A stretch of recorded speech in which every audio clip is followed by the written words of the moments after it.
materia, idea, ¿no? Por lo tanto, ese es Hegel, ¿no? Es la unidad. Y por lo tanto también se supera la dicotomía individuo-sociedad. El individuo es donde cristaliza la sociedad. Somos cada uno de nosotros la sociedad. La totalidad está en cada uno de nosotros. Y al mismo tiempo somos parte de esa totalidad. Esa dialéctica de la que les hablaba. Esos son los conceptos básicos de la teoría de la praxis. ¿Sí? Los pueden encontrar en la página de amarsi.org. Ya también están por escrito, ya se publicaron. Lo que sigue es lo que escribí para esta conferencia. Bueno, el carácter social del individuo, ya lo había dicho Marx. El individuo que está aislado siempre está actuando desde el punto de vista de la historia, y por lo tanto es un ser social, desde el punto de vista de la colectividad, simplemente porque usa el lenguaje, ya sea para pensar o porque tiene significado. Un secreto que van a aprender el día de hoy es que los significados, una ley de la teoría de la praxis, es que los significados, para mantenerse, requieren compartirse. Si se dejan de compartir, se empiezan a borrar poco a poco.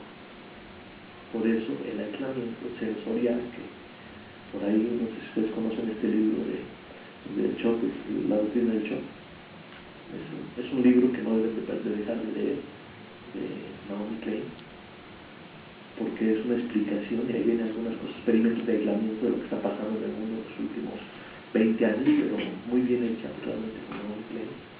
Se los recomiendo mucho. ¿Cómo se llama el libro? El Choc, la doctrina del Choc. La doctrina del Choc, que es una crítica al capitalismo, como está ocurriendo, y hace un recuento de lo que pasa en los diferentes países, ¿no?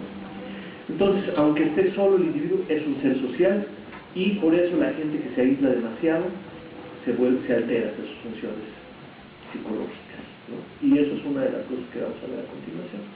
Justamente vamos a hablar de las alteraciones psicológicas para luego hablar de psicoterapia y de proyecto de humanidad. Entonces, a las alteraciones psicológicas más conocidas se les llama neurosis. También vamos a hablar más adelante de otro nivel, que es la psicosis, pero primero vamos a hablar de la neurosis, que literalmente, en términos etimológicos, neurosis quiere decir intoxicación nerviosa. Neuronervio, neurosis, pues alteración o intoxicación nerviosa. Es un concepto que acuñó Freud y que significa un estado de alteración de la persona. Y ese concepto, pues, es la base de la psicoterapia. O sea, Freud hizo el psicoanálisis como para dar psicoterapia. Y entonces se encontró él, a través de sus investigaciones, que las neurosis tenían que ver con con tres elementos, ¿no? El ello, el yo superior, ¿conocen eso ustedes? El ello, las tendencias naturales biológicas innatas que se manifiestan en la persona, el yo, que es el principio de realidad, la autosensación, el autoconcepto, ese es el yo, y el superyo, que es las incorporaciones morales que tienen de la sociedad, lo que es bueno, lo que es malo, pero que ya el propio individuo considera bueno o malo. Entonces, dice Freud que encontró que los conflictos que a él le tocó analizar como psicoterapeuta, como psicoanalista, lo que encontró es que las neurosis estaban generadas por un conflicto entre el ello y el superior, entre la moral y los deseos, y sobre todo los deseos de tipo sexual, y sobre todo los tipos de tipo sexual infantil que tendían a ser perversos.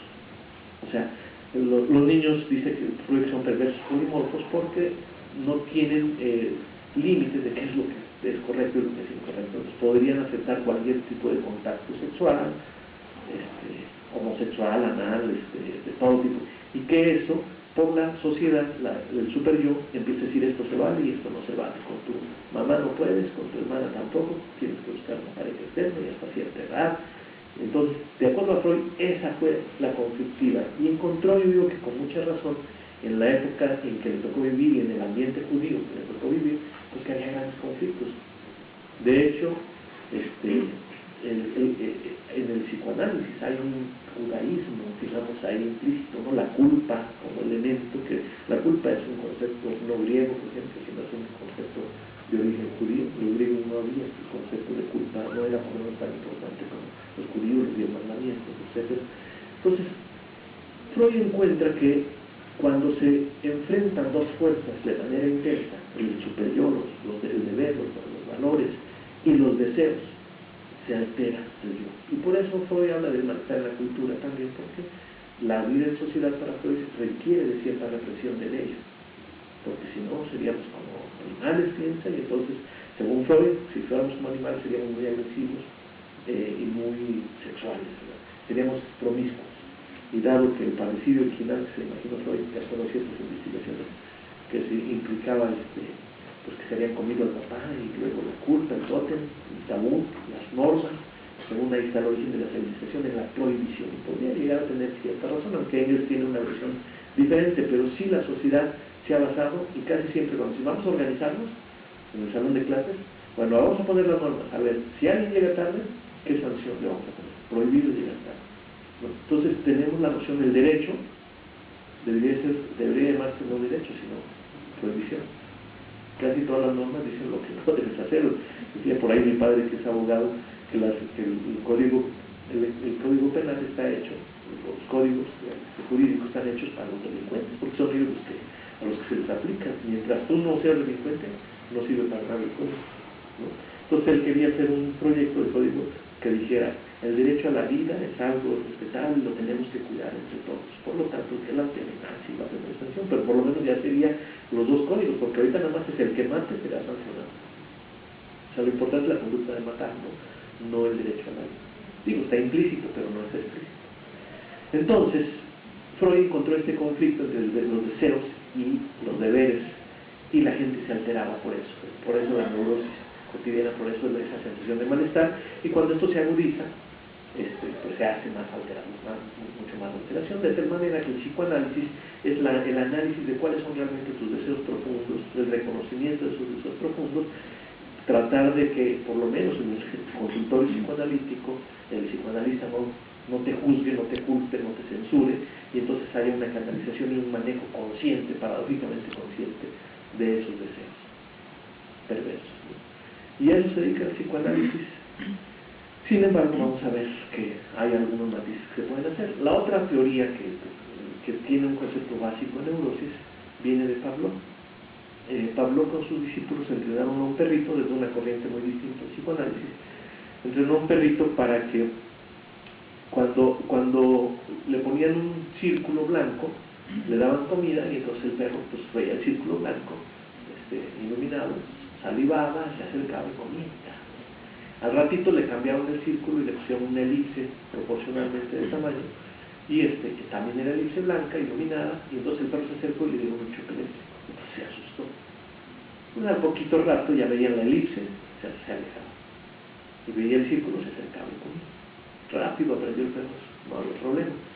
Pero entonces los experimentadores le empezaron a reducir la diferencia entre la elipse y el círculo. Entonces el perro tenía que poner cada vez más atención para ver si era el círculo o era la elipse.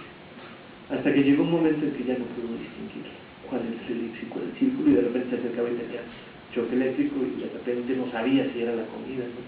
Y en ese momento el perro, conforme tuvo dificultad para tener esta distinción, se volvió violento contra sí mismo, contra los investigadores, empezó a ladrar violentamente, a contorsionarse, se trastornó. Un perro que era tranquilo y bonachón se trastornó totalmente.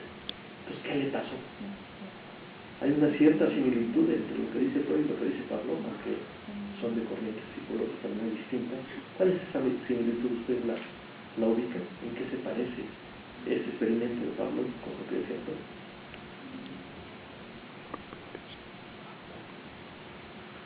No lo ubican, no se lo voy a decir. Bueno, tanto en Freud como en Pavlov, la neurosis depende de dos fuerzas emocionales contrapuestas de manera intensa en una sola persona.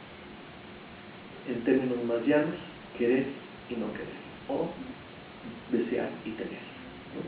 El perro quiere acercarse porque tiene hambre y quiere comer, pero teme acercarse al mismo tiempo. Quiere y teme, quiere pero no quiere. Igual en la parte sexual, digamos, suponiendo que el complejo de Edipo siga siendo tal como Freud lo describió, el niño desea tener relaciones sexuales con su madre, pero entiende que eso ya no es posible, que es prohibido, y entonces quiere pero no quiere, se siente perverso, entonces su propio deseo lo conflictúa, ¿de acuerdo? En los términos psicoanalíticos. Para nosotros lo importante es este conflicto emocional como producto de neurosis.